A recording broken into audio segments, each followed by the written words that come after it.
அனைவருக்கும் என்னுடைய இனிய மாலை வணக்கங்கள். ஒரு 2 வாரம் முன்னாடி மதுமதி அவங்க என்னை நேராக அழைச்சாங்க, நீங்கள் நிகழ்ச்சிக்கு வரணும் அப்படின்னு. நான் ஒரே ஒரு கண்டிஷன் தான் நான் போட்டேன். அன்றைக்கி பாரதி பாஸ்கர் பேச போகிறாங்க, அதனால் என்னை பேசுனா அதோட எனக்கு ரொம்ப கேவலமாக போய்டும் எனக்கு. அதனால் நான் பேச மட்டும் கூப்பிட்டாதீங்க, நிகழ்ச்சிக்கு நான் குறித்த நேரத்தில் வந்துடுவேன், கடைசி வரைக்கும் இருப்பேன், சந்தோஷமாக நான் கலந்துக்கிறேன், பேச மட்டும் சொல்லிடாதீங்கன்னு சொன்னேன். இருந்தால் கூட ஒரு கட்டாயத்தின் பேரில் அவங்க முன்னாடி நிற்கிறேன். நானே சின்ன ஒரு ஆல்டர் பண்ணலாமா உங்கள் ப்ரோக்ராம் இதை? பாரதி பாஸ்கர் கடைசியாக பேச சொல்லுங்கள், அப்போ தான் ஏற்றுக்கலாம் இருக்குது. அது அவங்களுக்கு அப்புறம் யாரும் பேசக்கூடாது. இல்லை ஃபஸ்ட்டு நான் பேசலாம், கடைசியாக நான் பேசணும், அது ஓகே. இப்போ நீங்கள் உங்கள் ப்ரோட்டோக்கால் கரெக்டு தான், பாரதி பாஸ்கர் கடைசியாக பேசணும்னு சொல்லலாம், சரியா? 4 பாயிண்ட் மட்டும் சொல்லலான்னு பார்க்குறேன்.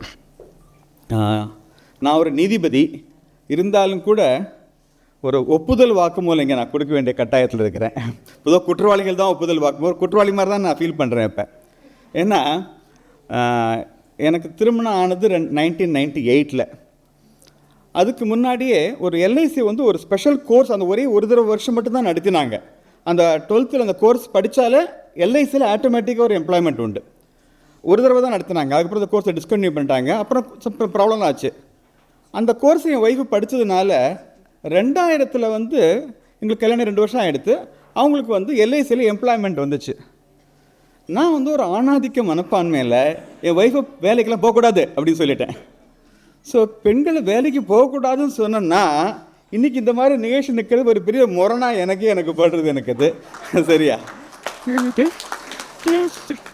ஆனாலும் இன்னொன்று சொல்கிறேன், எனக்கு இங்கே இருக்கிறதுக்கு எனக்கு தகுதி இருக்குது எனக்கு ஒரு விதத்தில். ஏன்னா ஒரு 4-5 வருஷம் முன்னாடி எனக்கு ஒரு திடீர் ஒரு சொல்ல முடியாத குற்ற உணர்வு எனக்கு வந்துருச்சு. ஆசனே என் ஒய்ஃப் ரொம்ப வைப்ரண்ட்டாக ஆக்டிவாக இருப்பாங்க எப்போதுமே. என்னடா அது அவங்க அப்படியே ஒரு குடும்பத்துக்குள்ளேயே நம்ம அடக்கி மாதிரி ஒரு இதாகிட்டாங்களே, கன்ஃபைன் ஆகிட்டாங்களே அப்படின்னு சொல்லிவிட்டு நான் சொன்னேன், பாருமா நான் இப்போ தான் ஜட்ஜ் ஆகிட்டேன், நமக்கு ஓரளவுக்கு உதவிகள் ஏற்பாடெல்லாம் இருக்குது, அதனால் நீ உன்னோட பழையபடி உன்னோட சோஷியல் ஒர்க்குன்னு ரெசியூம் பண்ணலாம் அப்படின்னு சொல்லிட்டேன்.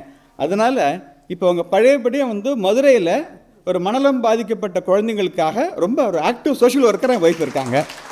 என் ஒய்ஃபோட ஐடென்டிட்டியை நான் இப்போ தான் நான் உணர்றேன். சொல்லப்போனால் பல இடங்களில் வெக்கத்தை விட்டு சந்தோஷமாக சொல்கிறேன், பல இடங்களில் போகும்போது இவங்க காமாட்சியோட ஆத்துக்காரராக்கும் அப்படின்னு என்னை சொல்லி அறிமுகப்படுத்துகிறாங்க. எனக்கு பெருமையாக இருக்கிறது. எனக்கு எந்த அளவுக்குன்னா இப்போ இன்ஃபேக்ட் பாரதி பாஸ்கர் பார்த்தோன்னே முதல்ல எடுத்தோன்னே காமாட்சி எப்படி இருக்காங்கன்னு தான் அவங்க கேட்டாங்க Bharathi Baskar. So I felt very proud. அவங்கள்ட்ட சொல்ல போகிறேன் அவங்கள்ட்ட. I'm so happy to be here.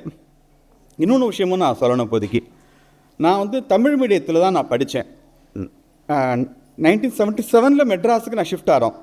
ஆன உடனே எங்கள் அப்பா என்ன கேட்குறாங்க, நீ இங்கிலீஷ் மீடியம் போறியாப்பான்னு கேட்டாங்க. சரி அப்படின்ட்டு ஏதோ ஒரு உற்சாகத்தில் 6ஆம் கிளாஸு ஜவஹர் வித்யாலயா அசோக் நகர்.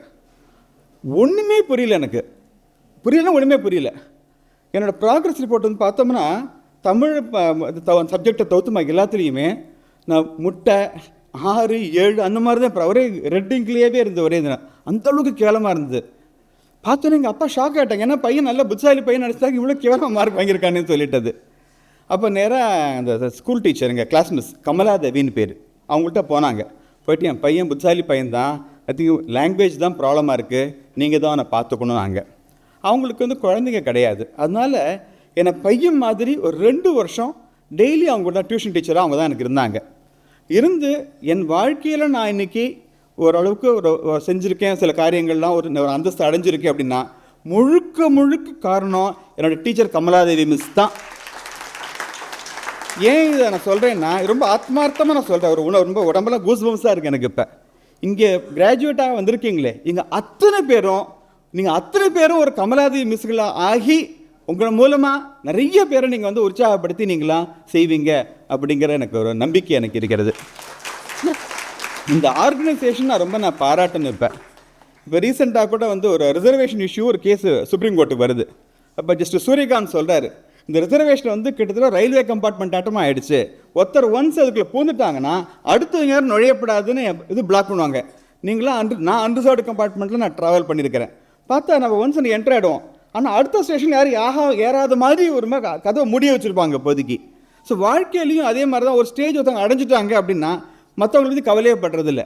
ஆனால் அந்த மாதிரி இல்லாமல் மதுமதி அவங்களோட டீம் நான் அவங்க பேர் சொல்கிறது ஒரு சிம்பாலிக்காக தான் நான் சொல்கிறேன். வாலண்டியர்ஸ் அத்தனை பேருமே இவங்க எல்லாரும் வாழ்க்கையில் வந்து ஒரு ஸ்டேஜ் வந்தாலும் கூட மற்றவங்களையும் கைப்பிடிச்சு தூக்கி விடணும் அப்படிங்கிற முனைப்போடு செய்கிறாங்களே, எத்தனை பாராட்டினாலும் அது தரும். அது I am so happy to be here. இங்கே கிராஜுவேட்ஸ் அத்தனை பேருக்கு என்னுடைய வாழ்த்துக்கள். நீங்கள் எல்லோரும் வாழ்க்கையில் வந்து அதாவது மதுமதி சொன்னாங்க, வாழ்க்கையில் ஒரு பாதிப்புக்கு ஒரு கஷ்டங்களுக்கு உள்ளானவங்க இருந்தால் கூட நான் என்னை யாரும் அழுத்திட முடியாது அப்படிங்கிற ஒரு நம்பிக்கையோட இன்ஃபேக்ட் வந்து ஒவ்வொருத்தரும் பார்த்துட்டே இருந்தேன். அந்த ஹெலன் இருக்கு, அவங்க பேர் ஹெலன், அவங்க பேர் என்ன? யாஸ்மின் ஹெலால். அவங்க சொன்ன மாதிரி தான் உங்கள் அத்தனை பேர் பார்க்கும்போது நீங்கள் அத்தனை பேரும் அவ்வளோ அழகாக இருந்தீங்க எனக்கு கண் பார்க்குறது. எனக்கு ஏன்னா உங்களோட உள்ளுக்குள்ளே இருக்கிற ஏதோ ஒரு வெளியில் அப்படியே வெளியில் தெரிஞ்சுது அப்படியே. I congratulate each and every one of you. நன்றி, வணக்கம்.